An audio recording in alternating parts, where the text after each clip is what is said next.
Several months into our relationship, my mother was critically ill in Africa. She had traveled there for a business trip. Right. And her boss had called my sister and said, your mother's critically ill. They think that she's going to die, but I have to leave. She was at work.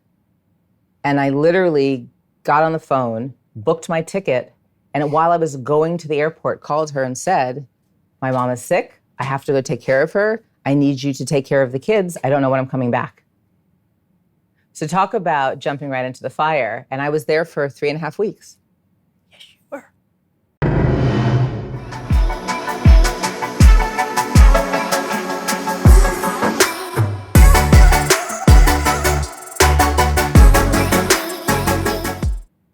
I mean, when I first met her daughters, and I was like, these kids are awesome. Like when I walked up to the apartment, her mom and Debbie, who's the baby at the time, 2 years old, were standing outside, and Debbie looks at me, and I say hello to Tanae's mom, and Debbie just goes with her hands, with her arms out, and I was like, I wasn't like I love kids kind of person right away. It was just like, I'm kind of goofy, so kids like me. So yeah. I picked her up and like I carried her in the house. And when I sat down on the couch, she was sitting with me. And Kaylee, who was 5, walks up and shows me a menu and says, welcome to my restaurant. We have pita chips. Right. And I was like, well, no one's ever given me pita chips before. So I'm convinced that I'm going to hang out with you guys for a little while. We did just fine.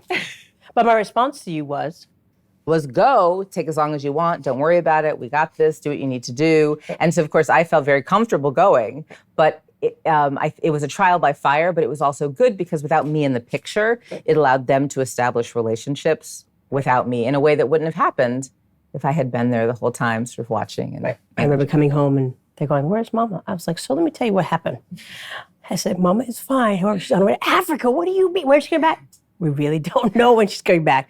And we went through all that, and they're like, is BB going to be okay? I don't know. And I said, but here's what's most important. We are here together. And I listed all the things that I'm good at and all the things that I'm not good at. And I said, so how do we fill the gaps? And everybody jumped in. The girls cooked. By that point, people learned how to do their own laundry. Everybody knew what time they had to go. And we actually made it. When you came back, we were kind of like, oh, you sure? You sure you got to cut? Because we had really established a nice routine. Her sister came and checked on us. We were like, you can go home now. We're fine. When I started dating Damon, I was incredibly cautious because I had a daughter. When we finally started dating, my daughter was 14 years old at the time. And I became a single mother when she was about 9 months old.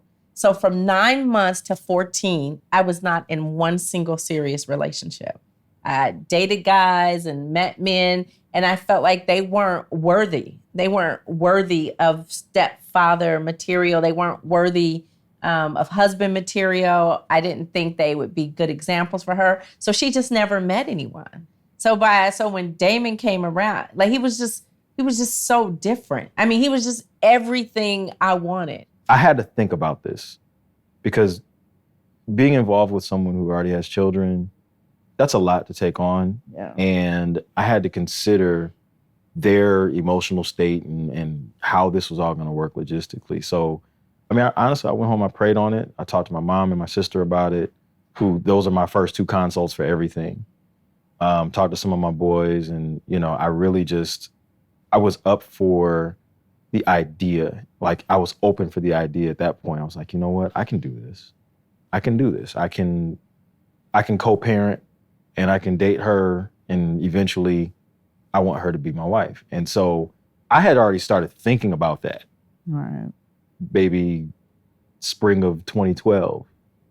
I had already started thinking about that. And when I asked her to move to Atlanta, at that point I was already convinced. I was like, no, this is who I want to be with. This is my person. So I wasn't a guy who was just there, sleeping overnight and all that kind of stuff, until, it was really time for that. And so when I thought it was time for that, I did ask Ryan. And I shared with her, I said, hey, I'm dating your mom. And she was like, I already know. And I was like, well, I didn't tell you, because she just saw the a little bit of dating. She didn't see the level at which I was now saying, okay, I'm in this. Whenever he would go out of town, whenever we wouldn't see him, albeit a day or two, they would ask, and that's when it brought up, and we would bring it up in conversation, and I would ask, why do you miss him? You know, how do you feel about him? How do you feel about him becoming, you know, officially your dad? And how do you feel about us getting married? They actually asked the question, can we have the same name? Can we change our last name? So eventually I went and I got their name hyphenated, you know, not to take away from who they are, but to also make them feel like you're a part of this family. I think for her, she felt like she lost her mom. I think because I was a single mom for so long, she never had to compete with anybody or anything. She had to compete, I think, with my career, but that was it. And so when he came into the picture, I think for her, it was just, I don't know, maybe it was just shell shock. And I think she kind of probably didn't know how to express her feelings. Instead of saying, Mom, I don't like this because I miss you. She was just, she was mean. So no children are wonderful and delightful all the time. I was about to say, it depends on the day. Particularly not when they're teenagers. So I would say that we're blessed because we have incredible children, but it's not an easy road. And it's not an easy road to be married. It's not an easy road to raise children, period. And when you add in all the other factors, some days it feels impossible. As much as I loved him and felt like I had finally hit the jackpot, I told him early in our relationship is that, particularly when it got challenging with my daughter, is I told him that if you ever make me choose, I will always choose her. So please don't do that to me. Don't do that to us. Because if I ever have to choose, I'm going to choose her. And he never backed down from it. And the same way that he was respectful to his ex-wife, he has always been respectful to my daughter, despite how she may have behaved over the years. I think where we are unique is that most families, three things, are afraid to say anything. And people never know what's really happening. We have no problem saying we need some help. Two, I think they don't have a support system, because if they ask for help, then there's a sign of weakness, and the parents and the in-laws start making all assumptions, and no one ever asks any questions. It didn't matter what was happening. We asked for help. They showed up. And I think the third piece was we're always honest with the kids. And, you know, they would say, well, you know, it seemed like you're having a bad day, or what's going on? And I think we would say, this is hard, right? And I think we would say that because we also knew it was hard for them. We knew we were different, but we were comfortable in that difference. And we were willing to say, it doesn't really matter what the rest of the world. And then I think the fact that we're gay and we've got a blended family, it adds its complications, but because we're open and have help, I think that's made a difference. Most of all, I wanted her to be my friend. So, and I hate to sound like a Shy song from the 1990s.